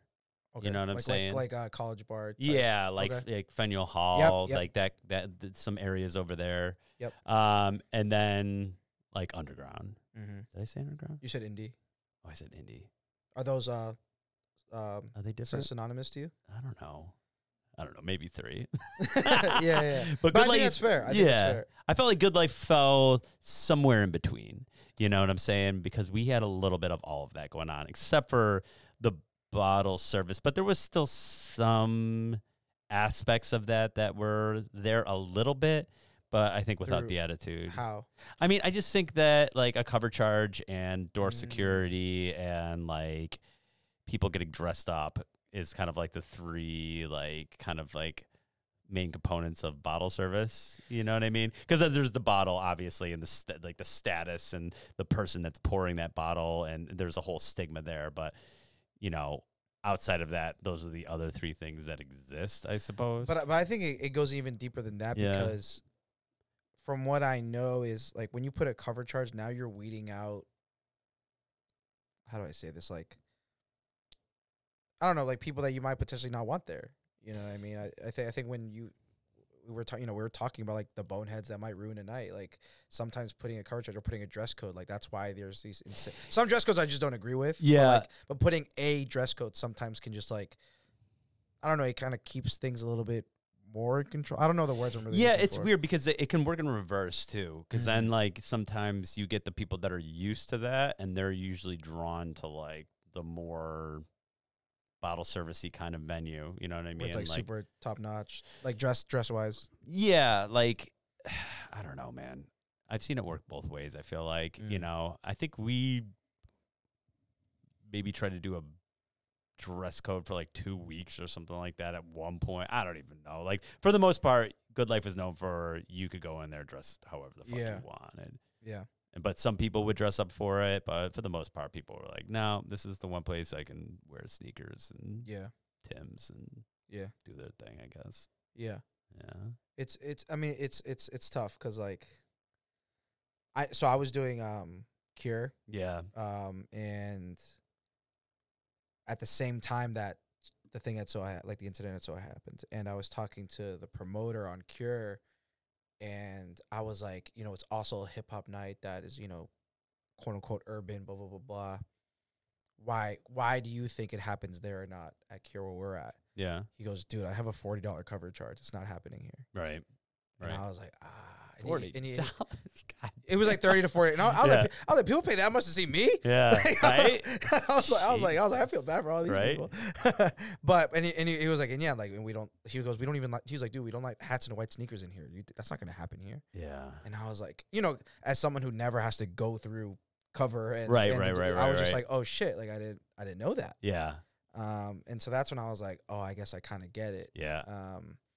You know, when you start looking at the places that are free and you know, so yeah. It's I think it goes, so I don't think it's just like, oh, if it does a cover charge, oh, that means it's a bunch of like prissy or like uptight people. Yeah. I think it just goes into like, you know, hey, as a night, we want to make sure this night continues. And right. You know what I mean? Yeah, and it's really just like how you divide up like the door money versus the bar money, you know what I mean? And where you can make a profit. Because like I know that like, you know, it was usually some sort of door deal with like the promoters, and then like the Good Life would try to like make the profit off the bar, you know what I mean? And it just really depended on like how many people were involved and like, you know. But yeah, I mean, for a place like that, with the style that it was, it's like, yeah, there's maybe a $35 cover on New Year's, but for the most part, you know, so they would do like a I don't know the word, but like as the night progressed, like if it was coming in hot, if people were coming, they would start they start raising it. It would start at like 20, and then it's like, oh shit, mad people, 25. Yeah, you can't. Oh, now it's a pack night, 30. Yeah. Like I think they had like a new sign that they would like take. Cause I had I remember one night, like again, I don't notice these things, like come in way before and whatever. And I had a night where like friends came in early, and they were like, and I was just like, yo, like how much was it? Because people are asking, like, and they were like, oh, like we paid 20, and I'm like, okay, cool. I'm like, yo, 20 at the door. And then they get there super late. There's a line. They're like, yo, we made it to the front, and it's fucking $35 to get in. And I was like, what? Yeah. And I was like, they're like, yo, we saw a sign that said $20. Yeah. And I was like, they must have changed it. It's like those parking signs that do that. Exactly. That's like the lots. That's exactly right. That's probably where they got it from. I remember like paying like going to DJ at like West End Johnny's and like having to pay. I think the last time I had to pay like $40. It's insane. And I was just like, dude, that's half your pay. That's half my pay. Yeah, it's insane. I used to like playing there because I would do downstairs, and I just do. That was like the throwback lounge. Yeah, but I would do 2000 to 2010 only. So like I really like curated that set, and near the end I was like, I got it down. That's fire. That's fire. West End was one of those interesting spots because slammed constantly. Yeah, I know. Like insane. Yeah. And like I never like understood. Yeah, it's crazy. I mean, It just has this like notoriety among like college kids and stuff like that. I know. It was a weird spot. In the beginning, I was like almost insulted that I had to play downstairs, and then like I think like a year into it or something, I was like, oh my god, this is the best. Yeah. Also, you're barriered from people. There's like a little bit of a like stage, and then there's like a wooden thing that comes up to here. Yeah. I've only played upstairs. Yeah, upstairs is like scalding hot. So it's like like your legs feel like you're on fire, and then there's always somebody that's tapping you on the back. Oh my god! And like once I switched to downstairs, I was like, oh my god, this is fucking great. Yeah, and I didn't have to play at the time. It was like the Lizzo era. Yeah, and I didn't have to play any of that, and I could play my like 2007 crunk. I was like, I fucking love this. So, that was the thing about West, just because of the crowd that was there. Yeah, you know what I mean. And a lot of tap-ins. Yeah. Oh god. Yeah, I played there a few times. I threw a couple parties at Fenway. Johnny's ripped that place in half a couple times. Yeah. I knew that it was open, but I never could really get a feel of what was happening there.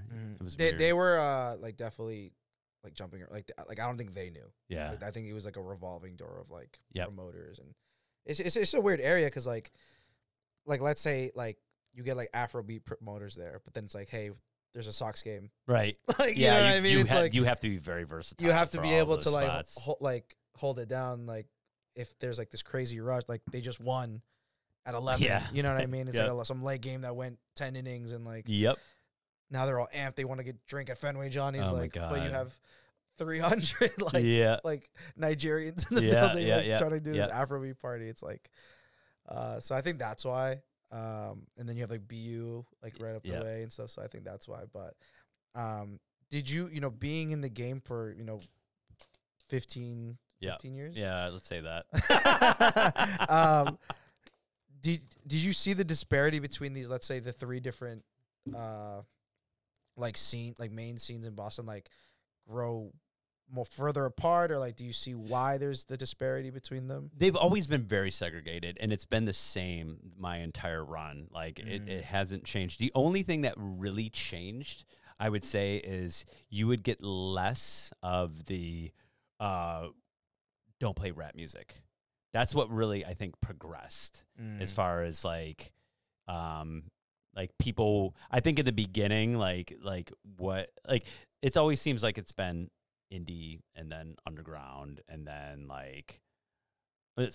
underground, bottle service, and then typical like top 40, you know what I'm saying? I feel like that has been the same since I started DJing in this city.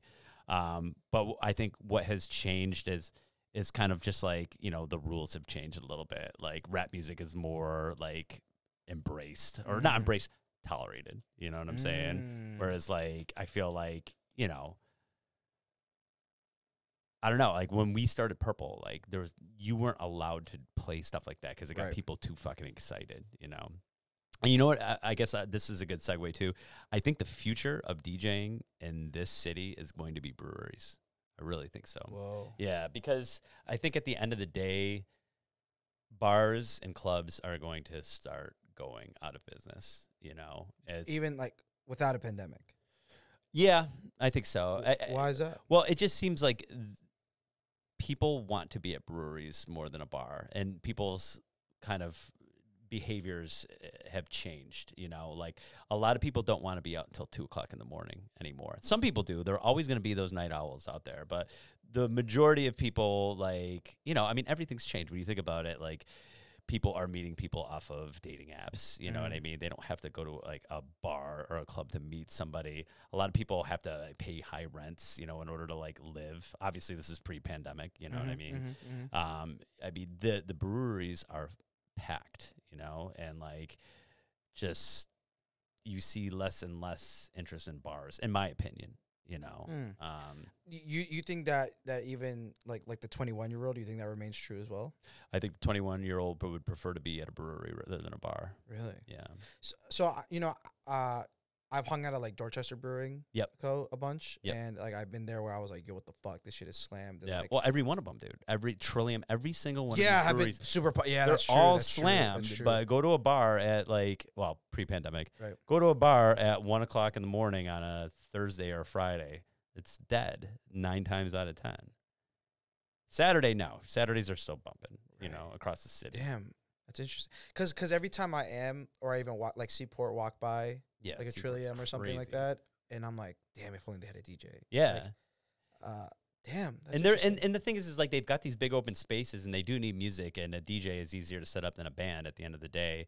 And I think the cool thing is like all the like work I have done with breweries, like everyone's like, oh, we know who you are. We appreciate what you do. You do the music, and like a lot of it can be background. People aren't necessarily dancing, but I am fine with that. Like, I don't care. Like, you know, if you're going to let me play the music that I like, I don't care if anybody dances. You can just be standing there hanging out. I'll enjoy like playing some weirdo shit, you know, or indie shit or whatever, you know. And I think that that's like the one good thing that might kind of come out of all of this, you know. And I'm not saying the pandemic. I'm just saying kind of like what I see as a shift and where kind of DJ culture is going to be allowed in the future. Super interesting because I'm definitely not denying that breweries are growing. Yeah. You know, especially in Boston. Like, I'm just trying to think of it in different cultures. Like in, for instance, like Latino culture. Like, breweries aren't like, we love bars. Like, we, you know what I mean. We love liquor. Like, so, that's true. I'm thinking of it in that way. But like I said, there's no denying that, like I said, like every summer in the Seaport, there's 5 other breweries popping up. Right. You know what I mean? And they're packed. And they're all slammed. And then think about like the bars though, like even despite, you know, like what person you are, you know what I'm saying? Like they are not, most of these places are not packed at 1 a.m. on a Thursday or a Friday. You know, people are going to bed earlier. People are paying lots of money in rent. They've got shit to do, you know. I don't know. That's my opinion, but like, it's an interesting take. Yeah, I've really never thought of it. And again, I'm the guy who's, you know, not a huge beer drinker, or, you know, I've gone to, like, I like a good time or whatever. Right. Like, I'm down to try whatever, but it's not like the first place I'll decide to go kind of thing. So like hearing that, it's like interesting, but like I don't think you're wrong at all. It's just I don't know if it were like we're like you saying, like clubs and bars will like go out of business or whatever. I don't think it's not and the other thing too is not all of them. And obviously because of all of these bars and clubs closing because of the pandemic, there's going to be a need and there's going to be a resurgence at some point because somebody's going to buy something and open up something because a lot of things just went away permanently. Yeah. You know, like, so yeah, I mean, we'll see. Yeah, yeah. Do you think like the Roaring 20s again is it's gonna be a real thing? I definitely think so. Yeah, I think so. Yeah, I think people are gonna party really hard, but it's not gonna be 2021 in my opinion. Yeah, I don't think it is either. Maybe 2022 will be the year. I think it'll be 2022. I think so. Shooting for, like, people are saying summer 2021. I think that's like when people are gonna be like able to see like grandma on Easter again. You know what I mean? Yeah. Like, I don't think it's gonna be like full like riding cheeks in the middle of good life. You know what I mean? Like, yeah, exactly. Yeah. But I mean, we can only hope. Yeah. But what's the future for you? So for me, I mean, I'm gonna keep doing these projects if possible, you know, and I will work with Good Life if there is a campaign to get Good Life back. And other than that, you know, I mean, I've got weddings on the books, you know, we'll see what happens with them. But yeah, I mean, I guess I see myself DJing less at clubs, you know, and just more kind of concentrating on like special projects. And I mean, in a perfect world, I'll be DJing at clubs again, but I am not expecting that to happen. You know what I'm saying? Like, I would love it for it, but you know, I don't know. We'll see. But all this stuff that I'm working on, the Strange Brew project that I brought in tonight, like I'm definitely going to keep that going. And that's where my focus is right now. So, Dope. yeah. Dope. And I think, you know, with all the work that you've put into the city and into the industry, I think, you know, you're a pretty well-known dude and well-respected dude. You've been able to pull off some really, whether they be features or appearances. You were supposed to play Boston Calling, correct? Yeah. This was supposed to be the best summer ever. Yeah. Like, that was, I remember, I think a lot of DJs were jealous. When I saw the local talent that was on it, I was like, this is the coolest fucking thing ever. Yeah. what did that mean for you? Oh, I was super excited. I was about to have that poster printed out and like framed and put it on my wall. I was so pumped. And that's shout out to Frank White. Frank. Oh, he put that roster together. So. Oh, really? Yeah. So he's someone I need to talk to. Yeah. Get him on here. Yeah, he definitely. I've met him like once, but like I don't think he knew who I was. Like, yeah, I didn't expect him to or anything. Like definitely have him on here. He's got some stories. I'm sure. He'll tell you for sure. He's someone that I know is like super like well respected. Like I said, I met him on some like someone just like, hey, this is like Snack, and I'm sure he was just like, what? Yeah, and I was just like, hey. Like what was the preparation for? Like what were you gonna play? Do you know? Oh, well, I was gonna probably do Strange Brew stuff because that's just like very indie and kind of like out there, So I've been doing these mixes now for years, and I have like 7 installments. So like I have them like ready to go like whenever. Okay. That's a lot of the stuff that I would play at Brass Union. Brass Union was the only. I've heard so. I've never played there, but I've heard they were the only other place that they were like, do whatever you want, So like I would go in there, and granted there was like hardly anybody there, but like it was 2 turntables and an S9, and like they would let me do my weird indie music and all that shit. So I enjoyed it. Like I put together. I think I DJ'd there for 5 years, so I put together so many of these mixes there, just putting like oddball shit together. So that was what I was gonna play at Boston Calling. So sick. Yeah. Like, definitely a lost opportunity. Like, I know. It was going to be such a good summer. Impactful, but just like for the Boston DJ, it was going to be super impactful. It was going to be very validating just for us as a culture. Yeah. It sucks that it didn't happen. Hopefully it happens in the future. Yeah, I'm like, whatever at this point. Like, whatever happens at this point, I'm like, okay, I survived, Like, I've got my projects. Hopefully I'll be DJing at clubs, but again, like, I'm not going to be like, book me. Like, obviously I don't have the Good Life trading chip anymore, and so that's very fair. And the thing is like, it is what it is. Like, like I put in a lot of years, but like, I understand how it works, and I'm like, would never hold that against anybody. Anybody that's got a gig right now is like holding on to it really tight, and like, you gotta respect that, It's like people need to fucking get by. Yeah, so for sure. I'll get some weddings in there and make some money that way. For sure. Anything else you want to like shout out, or just let people know you're in the loop with anything? Follow me at DJ Knife. That's at DJ KNIFE on basically all social media. And yeah, please buy Strange Brew 7 if you see it at the liquor store. It's out. I cleaned it up. Yeah, and a bunch of places. I think That's good, yeah. I'm just going to read it off again really quick. So you can get Strange Brew 7 at Linway Liquors in Lynn, RMA in Amesbury, Georgetown Liquors, Layla's Variety in Topsfield, Sunny's Mobile. Oh, actually, I don't know about these Beverly ones. Sorry.